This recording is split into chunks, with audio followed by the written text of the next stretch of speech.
economics has conquered every other disciplines in its neighborhood, but it has not really been interdisciplinary in trying to understand the foundations and logics of other disciplines around it. Capitalism is a market economy on legal steroids. That is, some people get legal protections for their assets that give them a comparative advantage over others. So capitalism is always portrayed as something where just smarter people, better skilled people, just people with a better entrepreneurial spirit can just, advance and do the right thing, and somehow everybody benefits because, all ship rise together, et cetera, et cetera. We're still living in this imagery that these are self-made men and they are just geniuses, right? Bezos going to the moon almost, or at least into the sky. When in fact what they're using are social resources and leaving the cost mostly to others. A system that is based on the notion we can expand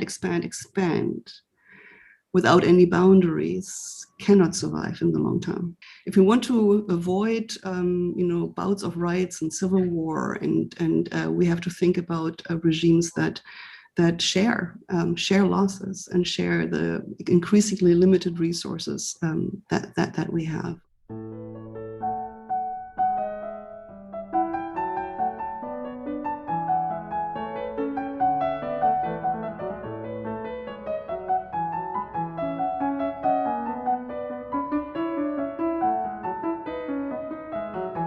Well, economics, of course, is a big field. And I would start with the basic notion that oikos is the household. So managing households, managing survival in the early stages, managing maybe growth, managing innovation in families, communities, societies is, of course, an essential part of the human endeavor, because we live together and we're trying to manage our resources and our survival together in one way or another. And however you define economics, I think it boils down to this very minimum understanding. It's really about managing households and survival.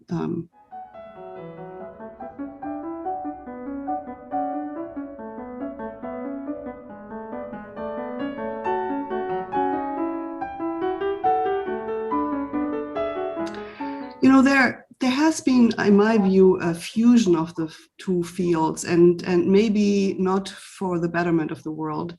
So I think in the 1990s, there has been a very strong trend towards empirical economics, but very much based on theoretical notions drawn from neoclassical economics. So I was involved very deeply in discussions about the transformation of the former socialist world in Eastern Europe and mass privatization and radical reforms, and have had my battles with some of the economists at the time who, in my view, did not understand really the institutional setup, the politics and the social dimensions of everything. And so that was a time where I think there was an immediate translation of models in economic thinking into policy advice in a way that was quite detrimental. So I think economics as law is, to me, an applied science. It's one that would be better served by a more inductive approach that understands the world before ramming through some abstract models to try to reshape the world in some kind of normative fashion. So I think that's sort of the really wrong turn I see in economics in the last decade. So the attempt to reimagine and re-engineer the world in light of certain economic models, rather than trying to understand patterns in the world and seeing how you can shift them with a normative agenda, but we also have to talk then about what this normative agenda would be. So I think in some ways, economics, I think, as I said, is an applied science, but it has tried to be maybe too academic, too mathematic, too removed from the world, but then turned back and tried to reshape the world in its own image. And I think that's, in my view, where the discipline derailed and somewhat.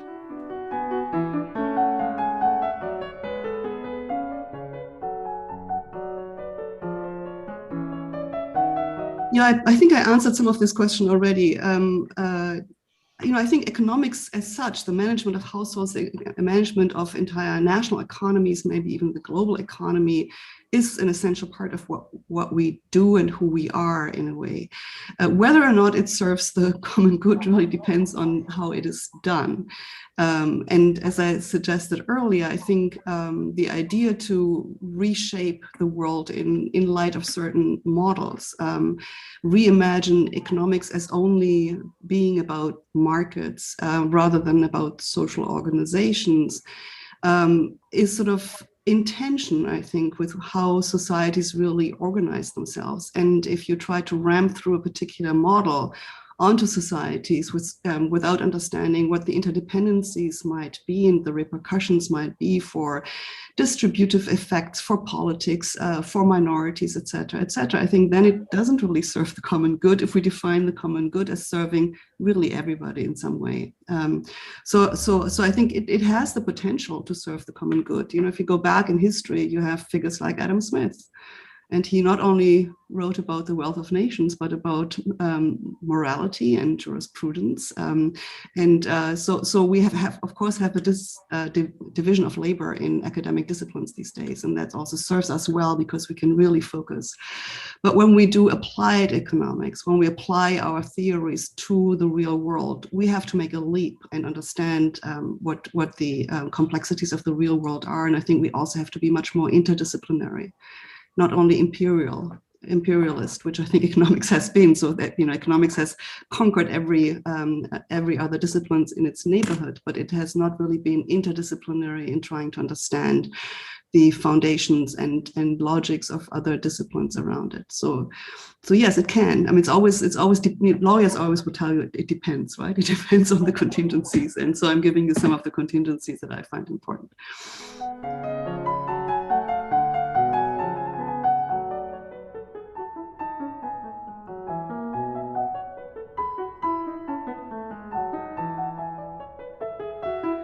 So it always depends, again, on what economics we're talking about. So in principle, broadly understood science or approach to economics would be able and should be able to have something to say about these issues. Most of the issues that you're mentioning have a broad interdisciplinary character, right? None of our dominant disciplines will be able to answer them on their own. But economics, as currently understood, focusing so much on the ideal of a market, on efficiency, on just market transactions, which doesn't have a concept of money, doesn't have a concept of really the distributional effects of what happens when we allocate goods, does not have answers to these issues. It also doesn't have answers to climate change. Climate change is basically captured as something that might produce costs in the future, and we address it only if we can find the right discount factor to know what to do about it today. So I think as economics has been configured over the last several decades in the academy, but also in policy advice, it unfortunately doesn't have answers. There are economists who are working on this, right? There are also economists who are creating new training programs for students so that economics will be able to at least say something about capitalism or about some of the issues that we're talking about, but currently it does not.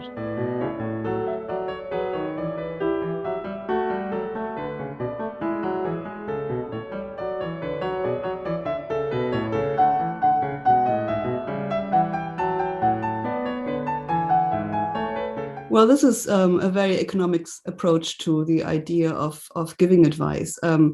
The idea is basically we hold people accountable, and if they know that they're being held accountable, then they have the right incentives not to do wrong things ex ante. And I just don't believe that works in this context.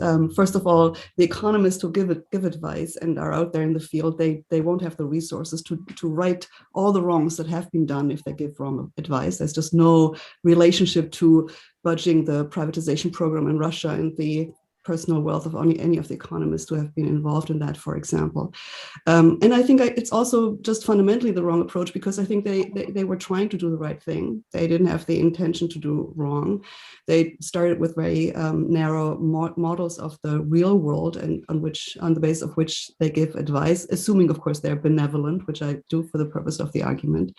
What I think is much more important is ex ante contestability and contestation, bringing more people into the room and really debating these issues.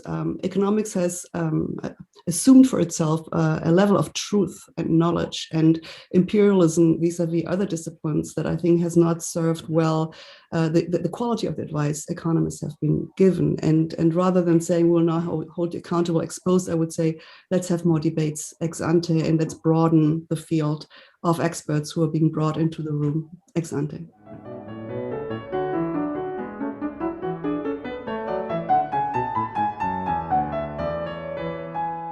Let me start with my definition. I would say capitalism is a market economy on legal steroids.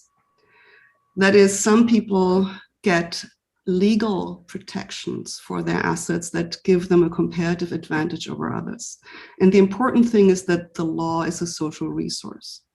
So capitalism is always portrayed as something where just smarter people, better skilled people, just people with a better entrepreneurial spirit can just, advance and do the right thing, and somehow everybody benefits because, all ship rise together, et cetera, et cetera. And I've written this book on the code of capital, and basically I'm saying the code of capital is the legal code, and think of this as the DNA or a software code. That's where the information for, or the core, the sense of how you can get wealthy comes from. It is having property rights, which means I have better rights than you have rights. It's limited liability. It's a license to externalize, which the law gives you, right? If you create a corporation, it's a security interest, which gives you a comparative advantage vis-a-vis other unsecured creditors, and so forth. And having access to these legal devices, in effect, having access to the centralized means of coercion in a highly decentralized fashion, is what capitalism is all about. You need the lawyers as intermediaries that code different types of assets as wealth-producing assets. And that's what the system is about. So, it is, of course, a system that has produced wealth like none other, but it also correlates with the rise of nation states. It's not without the state. The state is absolutely central. And I think it's always about trying to get access to the centralized means of coercion in a way that you can get a comparative advantage over others. And we have set up we have institutionalized the centralized means of coercion. We've institutionalized the state in such a way that it has become easier for private parties to do that. But you can trace this back to the enclosure movement of the 16th century. They won their battle in the courtroom, not in the fields. And the legislation that came about for enclosure that ended it in the 17th century was only the final step. But most of the enclosure battles were fought in the courts. You can trace, intellectual property rights, the development about its lobbying for certain kinds of rights that certain groups become. It's basically industrial policy all the way to this day, right? And then it's being reimagined in the public imagery to legitimize it as something that it's, the sanctity of property rights is then heralded. But essentially, that's what it's all about. And so coming back to the first part of your question, let me just put, you asked what capitalism can accomplish. Can you just repeat that? Does economics explain capitalism, and how would you define capitalism? Yeah, well, economics, again, so how different, when you think about, there are different strands in economics. Karl Marx was a lawyer by training, but he thought about economics. Of course, he had a definition of capitalism. So did Hyman Minsky. Hyman Minsky basically said capitalism is essentially a financial system. And that comes close to what I think, because finance is, of course, only about law. Every financial asset that you have is an IOU, and you can trade it only because it's enforceable. If I promise you that I give you tomorrow $1 million, you cannot trade that. I mean, you would have to find an idiot who would buy that promise because it's not enforceable, right? So every IOU is basically a legally enforceable right, and you can then dress it up with, you put it in trust, you put collateral on top of this, and sort of you put it on legal steroids, as I said before, and then all of a sudden you have tradable assets that people buy in anonymous markets where they don't have to think about who issued them or from whom they're buying it, because ultimately it's enforceable in some court of law. That's the system basically that we have created. So yeah, so I'm just going back to what I said earlier. I think it's an inherently socially constructed, also hierarchical system that gives some with the right access to the coercive means of the state a comparative advantage over others.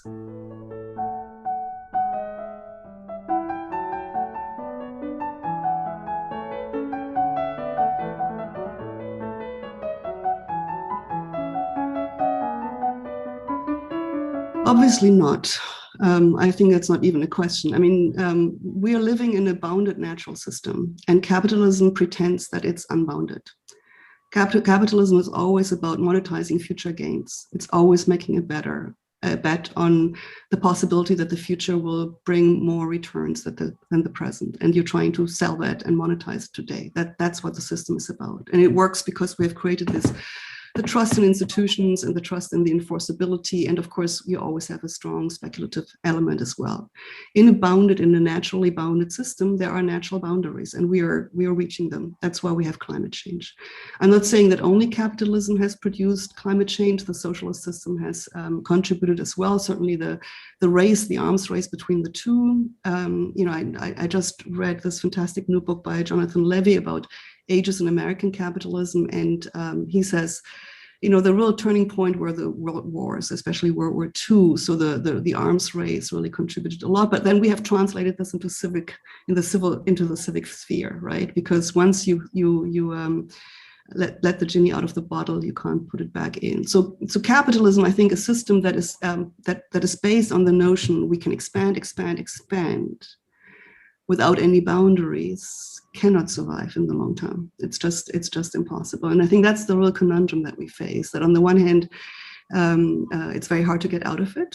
I don't think we can get out of it without a massive crisis, and I dread a crisis like that. And at the same time, continuing down that road dooms us. I have no doubts about that. You mean we need the motivation of suffering? Well, we have to constrain ourselves, and we have to think about how to distribute the losses. I think if we just continue the logic of what we have, you can just go through some of the most essential resources that we all need for survival. Think about water, the allocation of water, right? And use neoclassical economics to allocate water rights. It's an easy game, right? I mean, millions, if not billions, of people will be shut out of water if they can't pay access to water, and they will simply die, right? You will have droughts in many parts of the world, and others will try to capture the resources and survive. So some will survive, right? But we will have, but many will not. If we want to avoid, bouts of riots and civil war, and we have to think about regimes that share losses and share the increasingly limited resources that we have. Otherwise, I think the system will ultimately self-implode. I mean, Marx has always predicted this, and we have been able to manage this mostly because the collective resources that we call the state has stepped in and saved capitalism time and again from the abyss. But I think the boundedness of our natural system really is more constraining than our political will for equality or democracy or something like that.